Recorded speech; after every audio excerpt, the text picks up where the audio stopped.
Our guest today was named Secretary of Transportation for the state of Illinois by Governor Rod Blagojevich in September 2007. He has over 40 years of experience in design, implementation, and funding of infrastructure projects. His commitment to public service includes 9 years on the Mount Vernon City Council, with 3 of those as mayor. Our guest today is a graduate of the University of Illinois. Ladies and gentlemen, please welcome to the City Club of Chicago, the Secretary of Transportation, Milt Sees. Mr. Secretary? Thank you. Have fun up here. Thank you very much for the introduction. I heard there were a few other Illini fans in the audience, so we'll not talk about football. I'm not sure what we'll talk about with Illini sports. I noticed we're not even ranked in the top 3 in Big Ten basketball, but hey, it's still early, so what can you say? I had the pleasure of sitting here next to Tom Donovan, and we were talking about government and things political, but you know, I really want to thank you, Tom, because you proved the point that I've been hoping would be proven, and that is there is life after government service, because this gig won't last forever. I mean, I already checked that out. And Tim is nodding in agreement. Yeah, this gig won't last forever, Milt. You know, be careful what you say. So as I look out on the audience today, it's really kind of scary because I have a lot of my employees. By the way, boys and girls, you're not allowed to submit questions to the secretary. We discontinued Ask the Secretary when Secretary Martin left. We are not resurrecting it, and not today especially, okay? And for those many consulting engineers in the audience, a couple of points. One, the selection was last week. You're too late. Number 2, I don't do selection anymore. That would be Director Christine Reed, who is seated at the table kind of here in front of me. But the next selection isn't until January, and by that time she will have forgotten who you were. So just hold off and enjoy the afternoon, okay? It's a little scary because whenever I agreed to do this speaking engagement, it happened to be, and I was reminded of this, it happened to be on the day that John Filan spoke to this group about the potential lease or sale of the lottery. And after that, well, I was convinced that John had done an excellent job of swaying everybody's opinion in the room, and he escaped with his life. So I thought everything was okay, and I was asked, would you be willing to speak on the program? And I said, yeah, sure, you know, it'd be a ways away. You know, they said sometime in the fall. And at that point in time, I thought that I would be standing before you today as the champion of a $3 to $5 billion capital bill, which obviously didn't happen. And I also thought there was a chance I'd be standing before you today with the Cubs ahead in the World Series.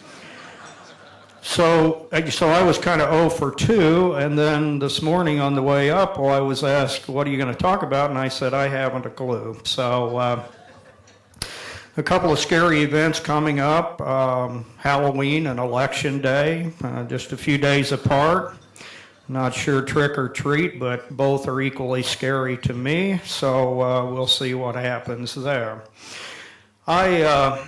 I do want to talk a little bit about the Capitol bill because, again, I don't know. I've been doing this since 2006 when I was Director of Highways under Tim Martin. We've been trying for a Capitol bill, and again, you know, I keep saying, well, just wait till next session. And I think that equips me well to be a Cubs fan. I'm thinking about switching alliances from the Cardinals, who were dismally poor this year, but to say, you know, we'll wait till next session, we'll wait till next session, we'll wait till next session. But As I've gone, had the opportunity to go out and did a groundbreaking with Senator Dillard and some of his colleagues just last week in Downers Grove, one of the very, very, very few groundbreakings I've been able to do since I was secretary. In fact, Kirk, I think it's the only one. But the more I'm out, the more convinced that I am that we will, in the General Assembly and hopefully in the Congress, address the infrastructure needs of both the state and the nation. Over 80% of our highways have now exceeded their design life of 40 years, over 80%. Congestion in this area of the state costs taxpayers about $4 billion per year just sitting there idling in traffic, and that was evident this morning on a couple of our facilities, the Ryan and the Kennedy both. Jobs. I think everybody understands jobs. If you've got one, good. If you've got a good paying one with benefits, all the better. But consider this, the average laborer in downstate Illinois has taken a 40% cut in the hours that he or she have worked in the past 5 years. A 40% cut. I would ask the audience, how many of us could withstand a 40% cut in our income over the last 5 years? And then, of course, without a capital bill, we put federal funding at risk, and while this became sort of a hot potato in the leadership meetings that Director Reed and I attended, I have to say it may not be so much that what's at risk is money in safety lieu, although there certainly are earmarks in safety lieu to the tune of about $1 billion that will be at risk and we will not be able to access. But more importantly, going forward, it's going to be difficult for our congressional delegation to secure funding in the new T-bill if we as a state have not stepped up and shown a willingness to pay part of the cost of these projects. I just came back from Connecticut and a meeting of all of the state highway and transportation officials in the United States.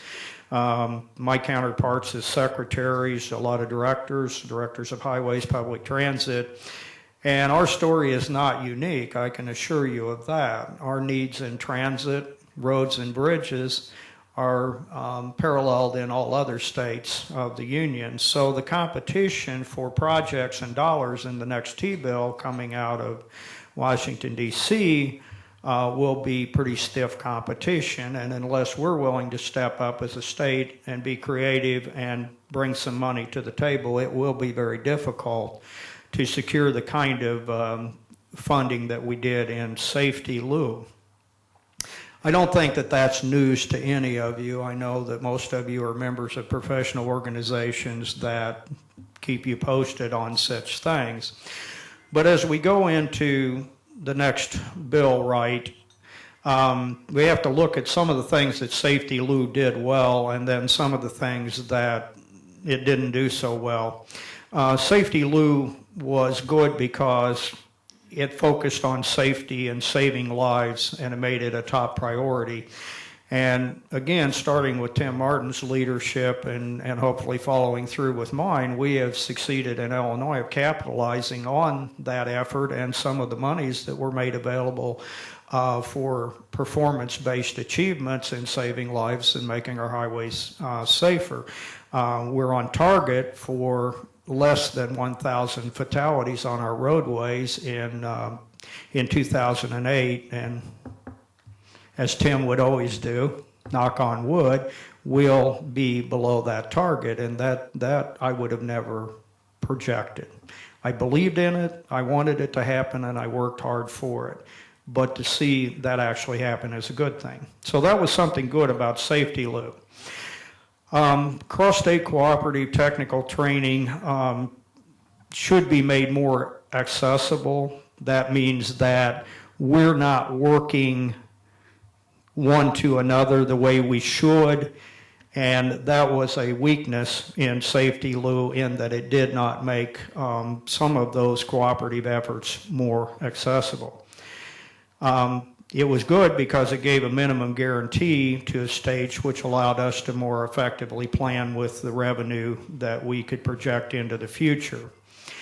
And it also gave federal incentives for states who met quality management system standards, of which we were one of those, so you get extra dollars as a bonus for performance. And I think that's good because we are a performance-driven state with a good track record and success that generates extra money for us. Some problems that I see coming up and some needs that we're going to have to deal with in reauthorization proposals and or the next T-bill, as well as here in the General Assembly. So John and Kirk, you're going to hear more from me on this. I think that we need to put some more tools in our toolkit here in Illinois, and I think that that has to involve public-private partnerships as a possible tool for building the more marquee signature projects that we definitely need in the state, things like the Ileana, possibly the Prairie Parkway, which was included as a PPP in the bill that the Senate passed, the capital bill that the Senate passed. But I think that we need to look at that. I think we need to be serious about how we're going to be creative and come up with some hybrids in how we fund public works projects and infrastructure projects. And I also think that there's a place in that toolkit for design build. It's going to be a little bit of a stretch for some of our contractors in Illinois, but I know that many of the consultants in this room have had experience with design build in other states where you do work, and it seems to have worked fairly well. I think there's a huge application for it as we begin to attack some of our deficient bridges and deteriorating facilities, especially those on maybe the state primary and secondary routes. I think we also need improved coordination between the various modes of transportation, and this is one of the problems I have with the way they do business in Washington, D.C., and to a lesser degree the way we've done business in the past here in Illinois. The Federal Transit Authority doesn't talk to the Federal Highway Administration, doesn't talk to FRA, doesn't talk to the safety branch, so we have all of these different silos of money run by little encapsulated bureaucracies which are more intent on surviving and growing than they are on working together for the common good.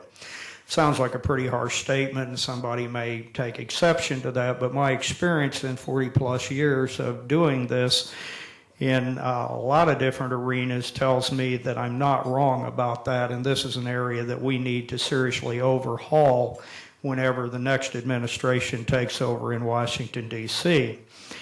The problem is that sometimes we get hung up on our own parochial interest. I'm a former highway engineer, former bridge and road guy.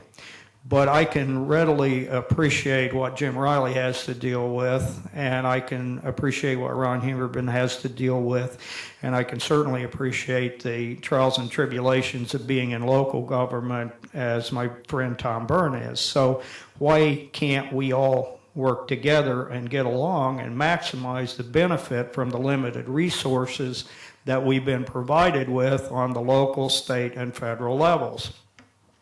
So if I'm asked, well, hell, you all know me, even if I'm not asked, they're going to get my opinion, and they're going to get it repeatedly until they either get tired of me and throw me out of the offices or get their minds headed that direction, because unless we do that and have more cooperation between modes, we're not going to succeed in our overall efforts to improve transportation in the United States and or Illinois.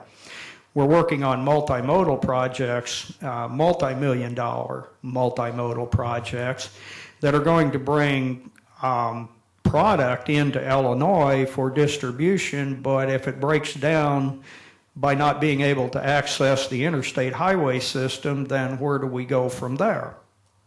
We go nowhere. We've got an investment and we can't capitalize or maximize it. So we have to look at working with the private sector railroads. We have to look at working with the multimodal facility developers. We have to look at working with transit.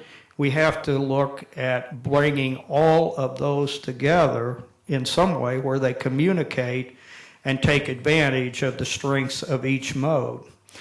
We're trying to do that in Illinois, contrary to what you might read in the Chicago Tribune some days. We really, really are trying to do that, and it was mentioned about the tough votes that the General Assembly had to take in order to fund transit, and I applaud them for doing that. I'm saddened because we weren't able to put a capital bill in conjunction with that, but again, wait till next session.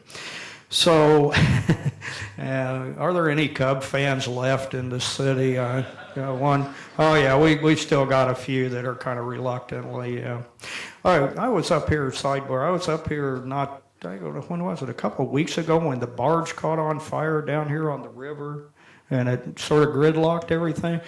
Well, Tom, was there any truth to the fact that that was just really a bunch of disgruntled Cub fans who burned their memorabilia on that barge as a statement to the to the owners? No, it could have been. Okay, that's just a theory that was advanced, so I had no idea. So, another key component of where we're going in Illinois has to be rail passenger, and I know you've heard a lot about Amtrak, so I won't belabor the point, and I'm supposed to try and keep on time too. But ridership is up on Amtrak. That's great news. Ironically, we're actually turning people away from riding the train because on some of our trains where we actually have exceeded capacity, more people want tickets on the train than what we've got seats for. So we're looking at the possibility of getting into the rolling stock side of Amtrak operations. We're exploring and trying to be creative to see if there's some elasticity in ticket prices that we would be able to leverage in order to buy more rolling stock, or at least refurbish some of it that is available. And we're doing that in concert with the state of Wisconsin. You see, I'm not just about reaching across agency lines in state government or federal government. I'm willing to reach across state borders for cooperative efforts too, and this is one of the things that we're working on with the state of Wisconsin because they have a like problem up there. So look for more Amtrak action in the future too, and with the president having signed the Amtrak funding recently, well, I'm at least encouraged by where we're going with that, and then we'll see what happens after the election and the new administration. Okay, a couple of things here. This is more of my pitch to my members of the General Assembly down here. Snow and ice season is upon us, ladies and gentlemen. And Christine, will you have your people pick up the salt shakers off the table? And you already did. Good.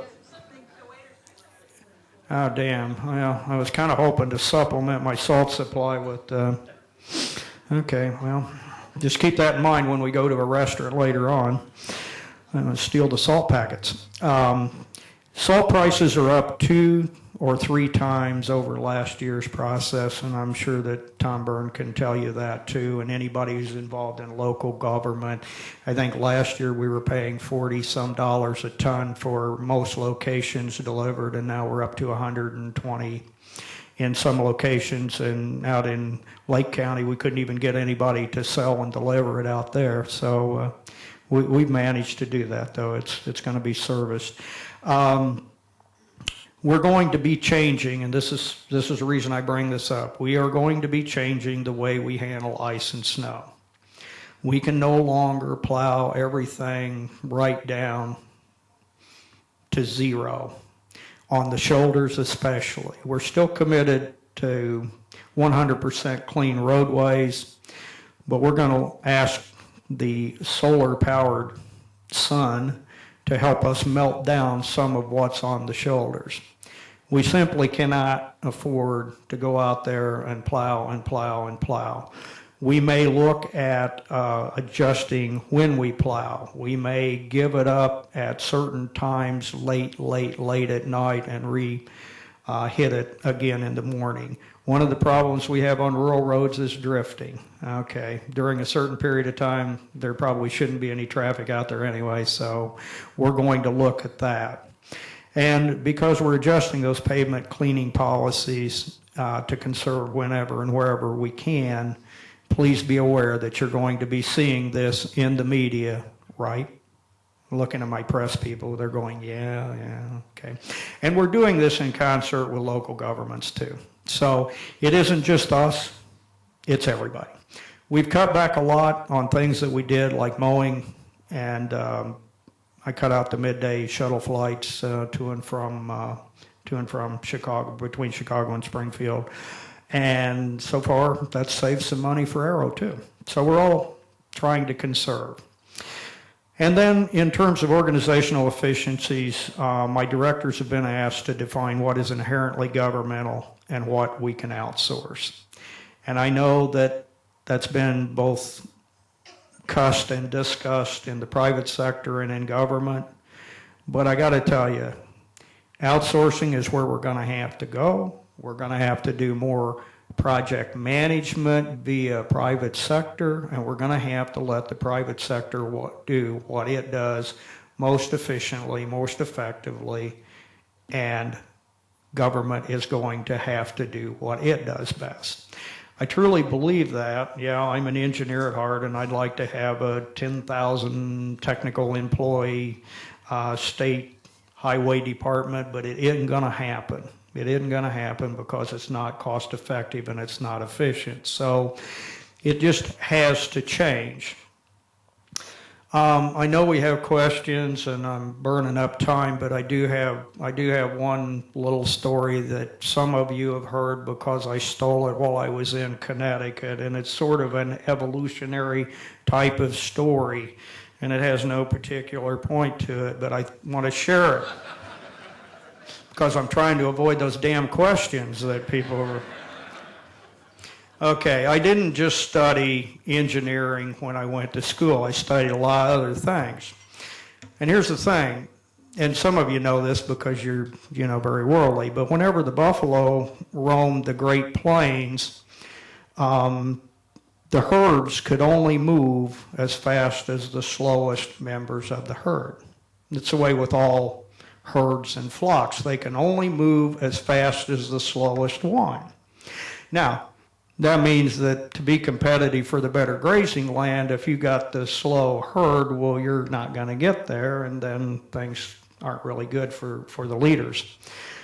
But nature took care of that. Nature took care of that by causing the predators to always attack the slower ones and bring them down, enabling the herd to continually improve itself and its mobility and its speed. And as the weaker ones kept falling off, the herd became very strong and very rapid and very competitive for the better grazing land.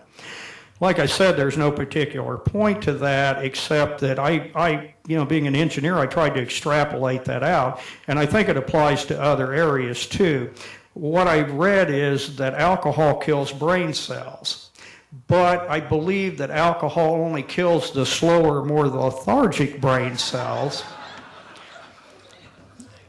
And because of that, if I continue to drink enough, I will approach the genius level pretty damn quickly. And in fact,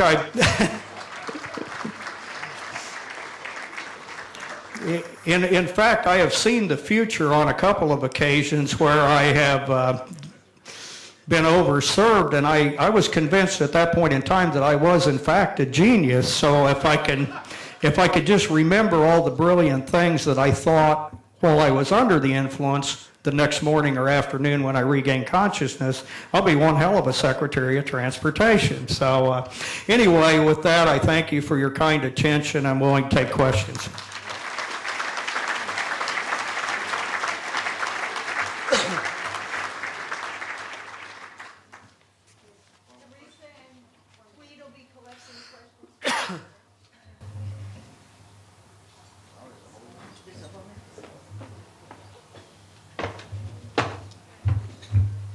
First question from Stella Black, who is a City Club member real estate consultant.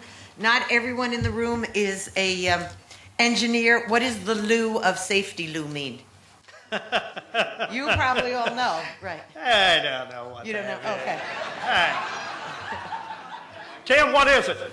Either legacy for users, or if you believe urban lore, Lucille is the first name of Senator or Representative Don Young, Yeah. who was chairman of the House Ways and Means Committee. And the second part is true. Even though Tim characterized it as urban legend, the Lou part is the first two letters of Lucille's name, who was the wife of. Okay. Anyway, the other one, if you want to believe this, was legacy for users, but that's not true because everybody in Washington knows it was Lucille. Okay. Joy Saxon, City Club member. Sean Durkin of Charter Bank told me about the $54 million Downers Grove underpass. I understand you okayed it. How did you decide who paid for what portion? Metro, State of Illinois, etc. That is true. It's a Metro project. It's an underpass at Downers Grove on Belmont Avenue. And the funding was set by formula. I think that Metro and IDOT split that 50-50. The problem came whenever the estimates began to ratchet up with the increased cost of everything.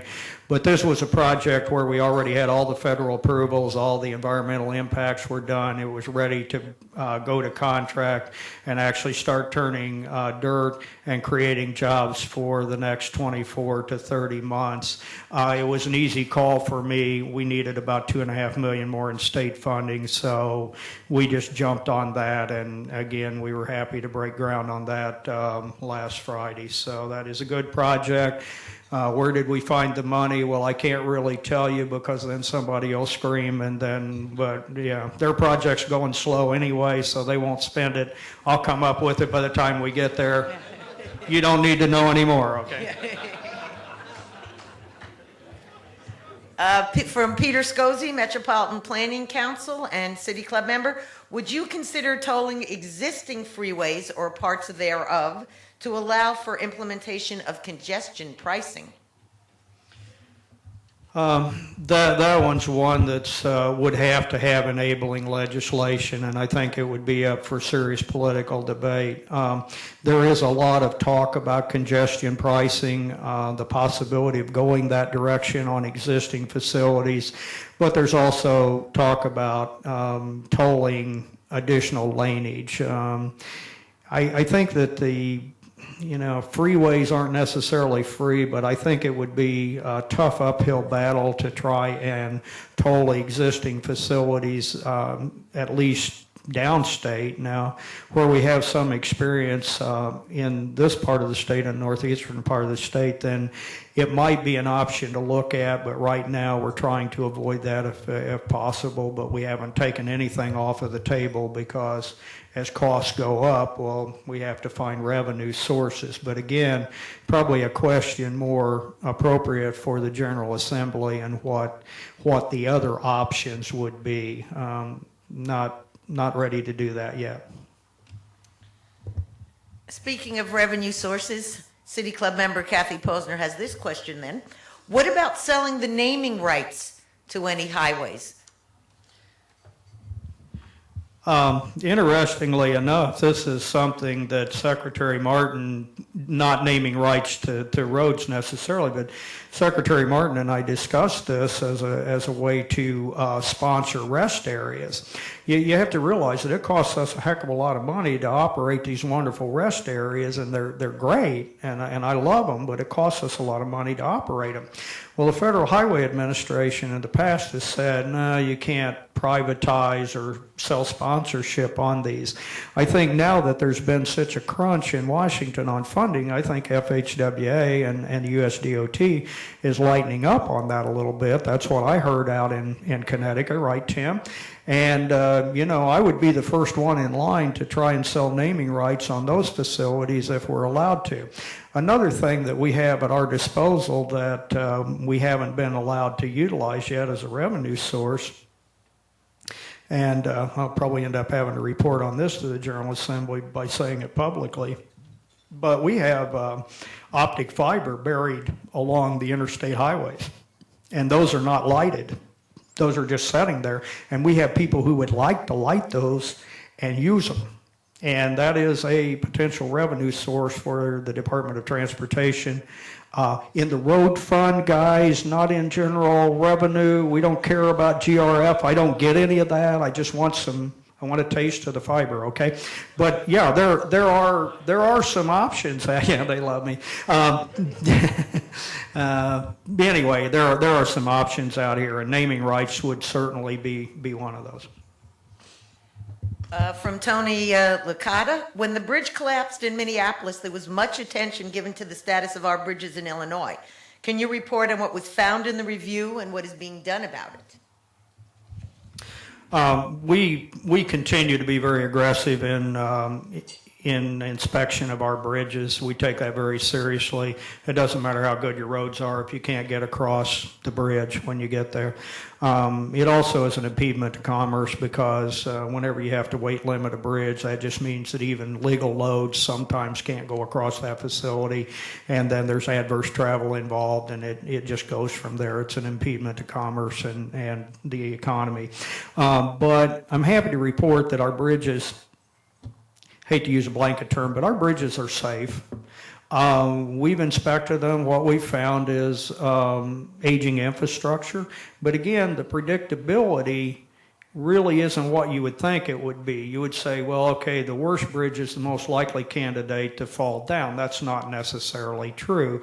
There are a lot of things that enter into that, and somebody putting an overweight load on a posted bridge, and it could go in a heartbeat. So I think that based on the posted legal limits on all these bridges, I think we're okay. But again, we're behind the curve because if you had to go out and replace those that are in greatest critical need, like the one out here on the Congress, that's a lot of money. So I don't know, yeah, they're safe today, but only at the expense of having to limit the loads in some cases. But we are very, very aggressive about that in the inspection.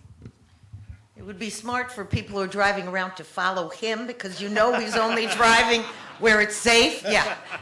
So just like plan your life around what his schedule is. Yeah, right. Get his GPS. We have from Keith Kalinowski, who is a City Club member from DQC. What is the status of the CREATE project and what is the state doing to move it forward? CREATE is alive and well, and we're still moving forward with it, but there are a couple of caveats to that. One, we had $100 million put aside in the capital bill, and that we would have liked to have seen that ratcheted up, and in the second version that the Senate passed, well, in fact, it was a higher number, as I recall.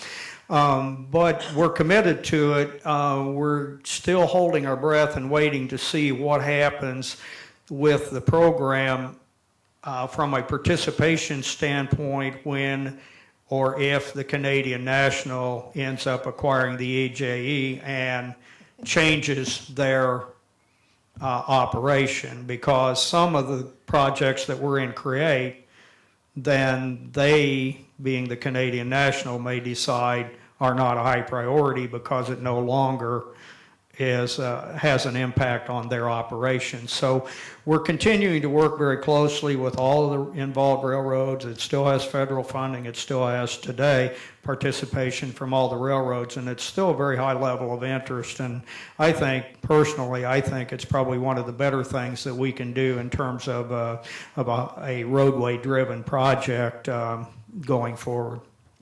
The next question ties in with just what you said from Joyce Saxon, board member. Are you for or opposed to the Canadian National buying of the Elgin freight line rights? Read that again. Yeah. Are you for or opposed? Yes. Yeah. Does anyone have any questions? Because then I'll ask a second one. Okay. I just wondered, this is from Kathy Posner, how much lost federal funding has happened because of us not having a capital budget? Well, to date, I can't say that we have lost, as in the terms of it went away. I don't think we've lost any federal funding. It's still there as of today. The risk is that the buying power of those dollars, were we even able to access them today, is greatly diminished from the buying power of when our congressional delegation secured those earmarks and those funds for the state of Illinois. Again, I benchmark against the cost of salt, but you know what's happened with asphalt, concrete, cement, rebar. So the buying power of those dollars is greatly diminished from when they were secured, and then there is a competition among states to have those swept, those non-utilized funds, have them swept and redistributed. Again, it's more about missed opportunity than it is the actual loss of $1 billion or $5 billion, whatever number you want to hang on there. But it's more about the missed opportunities and the lost buying power of those federal dollars the longer we let them sit there without being tapped. I think that's it for questions. Wait, don't go. We have prizes. Prizes! Yeah. You have the A new official bridge. City Club mug, All right, that is very a one-year membership in City Club. Oh, thank And so you. you're under, all the ethical levels of presence. Great. The City Club of Chicago, a centennial history. Oh, thank And Mr. you. Seas will be appearing here next week at the same time for his encore performance. I think it was wonderful. You were one of the funniest speakers I think we ever had. Yeah. Thank you.